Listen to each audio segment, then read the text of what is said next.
Echo Hill, but it is now currently owned by the town, by the municipality. So let's take a look at some of the existing conditions. If you haven't walked around the marina and taken a real good look at the docks, you might not notice this, but when the Kirby group bought this marina, the docks were just going underwater almost every high tide.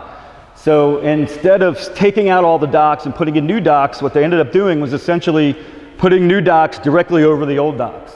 But even with this added elevation, they added about a foot of elevation. If you've ever come down here when there's onshore winds that have been blowing for more than a day or two, these docks still go underwater. So these are some pictures that we took at a real blowout low tide. This is probably the most graphic example. You can see the newer dock on top, the old dock which is collapsed. Since this picture was taken about a month ago, our town staff actually went out and removed the upper dock because it was becoming a hazard. And this is repeated all throughout every finger pier and every major pier heading out into the river. So there's just several views, again, of how these docks are literally built on top of docks that were so low that they were becoming problematic, even at just average high tides. And then, as I said earlier, even with that added elevation, when we get a decent nor'easter or just a 3-day southerly blow, and you combine that with a lunar high tide, a fuller new moon, this is what it looks like even above those raised newer docks. So the conclusions to me on these are pretty obvious. The existing docks that we have need to be completely gutted and replaced. And in my opinion, we really need to strongly consider floating piers that rise and fall with the tide to eliminate that problem of flooding. So let's take a look at the bulkheads. The bulkheads, if you're not a marine person, they're basically the seawall that runs around the perimeter of this property. There's kind of 3 sections, if you look at the bulkheads, that we need to examine. One is at the foot of Cannon Street. The town undertook an initiative about 6 or 7 years ago to raise and replace that bulkheading. That was done, but that property has since sunk back down about 6 inches and it still floods. The bulkhead that basically starts at the upriver end of the Fish Whistle property and runs around to the boat ramp is not in good shape. And lastly, the bulkhead to the downriver side of the travel lift around to Scotts Point was fixed up by Roy Kirby's group and is in decent shape and doesn't flood very often. So if you look at that from an overhead view, starting on the downriver side, here's the bulkhead that's in the best shape, that floods the least. This bulkhead that starts at the boat ramp and wraps around the Fish Whistle is in dire need of repair. And this seawall is generally in decent shape, but it's not built high enough because it still floods with any lunar high tide. So to take a look at the bulkheading, if you look, this is looking from the boat ramp towards the Fish Whistle. This is, again, a really low high tide. You usually don't see this because there's usually water about up to here. If you look underneath these docks, you see a lot of air and a lot of just stuff, junk. And there's a close-up, that's the bulkhead, basically wrapping from the boat ramp. It's in about that shape from the boat ramp out to the river, upriver, past the Fish Whistle.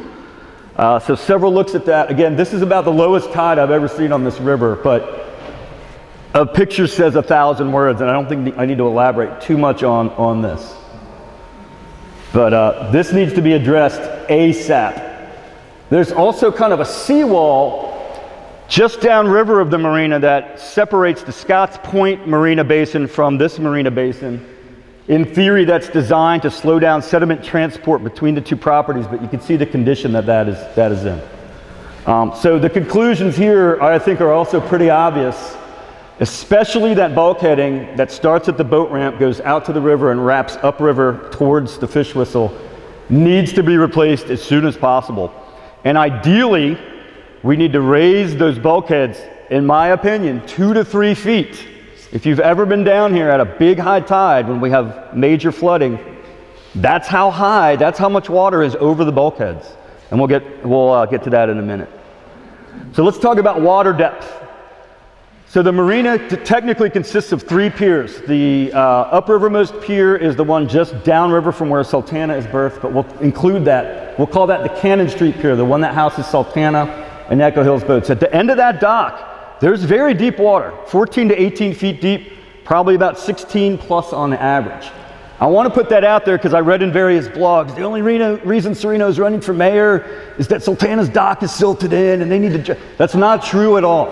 There's plenty of water, but you go one slip inboard of where Sultana sits and it's like a cliff, and it comes up to about 4 feet where the Ellsworth sits. And that is true of every dock in this marina. The next 2 docks down from the Sultana, Echo Hill, Cannon Street Pier also have deep water, 12 to 14 feet approximately. During downrigging, we know there's deep water there because Pride of Baltimore has sat there, Schooner Virginia has sat there. They both draw about 12 feet. But then what happens is the channel curves out into the river so that the 3rd pier from the marina, the one closest to the Scotts Point dock, doesn't have that kind of water depth. It's about 6 feet deep on average. So it kind of misses that deep water. And we have had boats during downrigging that on a blowout low tide were sitting in the mud. Any dock inside of the end of these piers is in about 2 to 4 feet of water on average. So let's take a look at this, again, a great Tyler Campbell image. So to reiterate, lots of deep water right here at the end of Sultana's Pier, a really nice amount of deep water here at these 2 piers, and then the channel kind of takes a jog out so that here you have about 6 feet, here you have about 5 feet, and this deep water continues out pretty far, about 14 feet deep for about 100 yards. But if you look just inboard of these outermost slips, we've got major, major silting all in here and all in through here. And so on that blowout low tide, Case and I took some pretty revealing pictures. This is a picture from the footbridge connecting High Street and Cannon Street, looking out at the Echo Hill boats. And I don't know how clearly you can see this, but this is mud right here.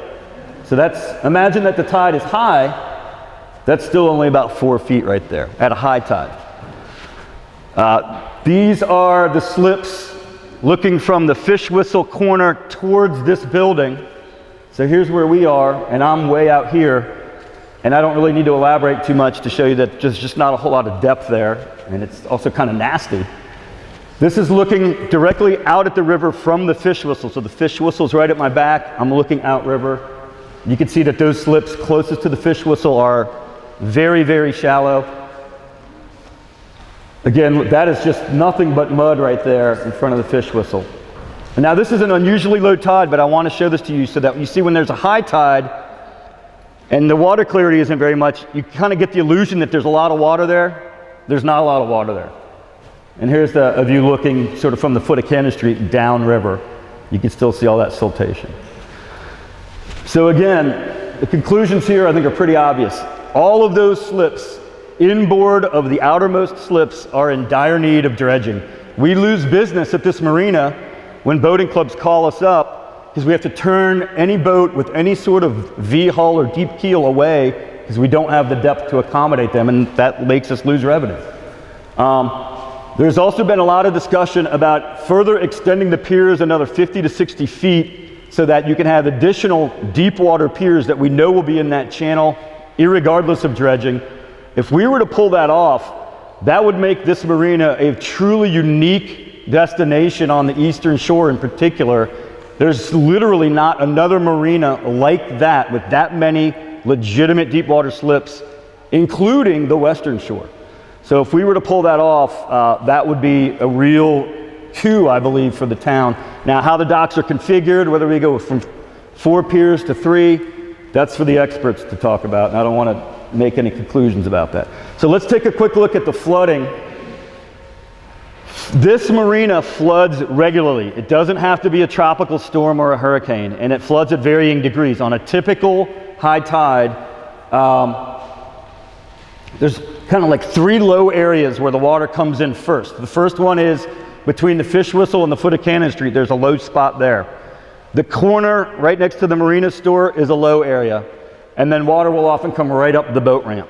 So these next pictures are pictures just from your average day at the marina. This drives me nuts because as somebody trying to run a business out of the foot of Cannon Street, every single day that we have a school group here, I am watching those tide tables and the wind conditions like a hawk, wondering if we can get our kids to the boat. So here's our good friend Skip Bushby, who was trying to work on the packet And that's that low spot I was mentioning between Cannon Street and the Fish Whistle. And then here's just the foot of Cannon Street, just again on kind of a typical 3/4 moon high tide.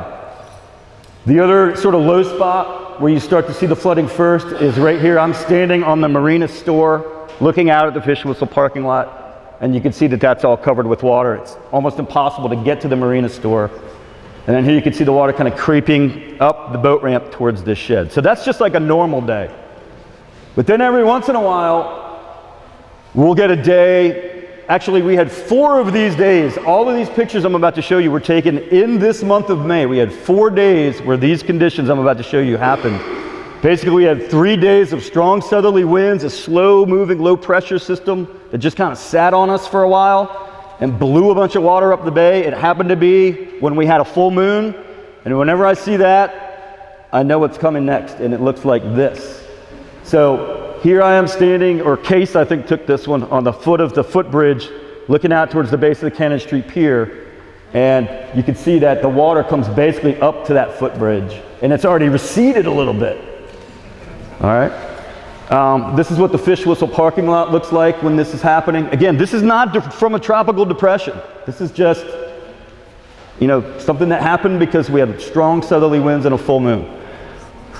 I tried on one of these days, all the waitresses for the Fish Whistle were stranded up by the Hinson Ringgold house, and I offered to put them in my truck, thinking I had this big, you know, Eastern Shore truck, and I got about halfway down, and the water was about to start coming in my door, and we all just kind of backed out. And I walked away with my tail between my legs a little bit, but that's how deep it is. It's deep.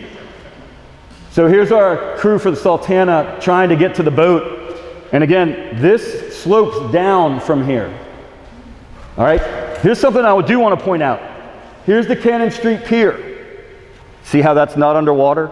Any fixed piers that we build, if we decide to build a dock or a pier, need to be at least this high, minimum. So if you're wondering how high does the water get up, it gets up on Cannon Street about up to that red pump house. When this happens, that water's also in the college's yard. There's ducks swimming around there. It's very entertaining. Here's what it looks like from the end of the gas dock looking towards the store. Here's our boat ramp. I wanted to show you this to show you how high this tide line gets. Here is the stop sign at Front Street. 4 days in May we had this. All right, and lastly, I wanted to show you, compared to this shed, you know, it's already receded a little bit, and it was within about 10 yards of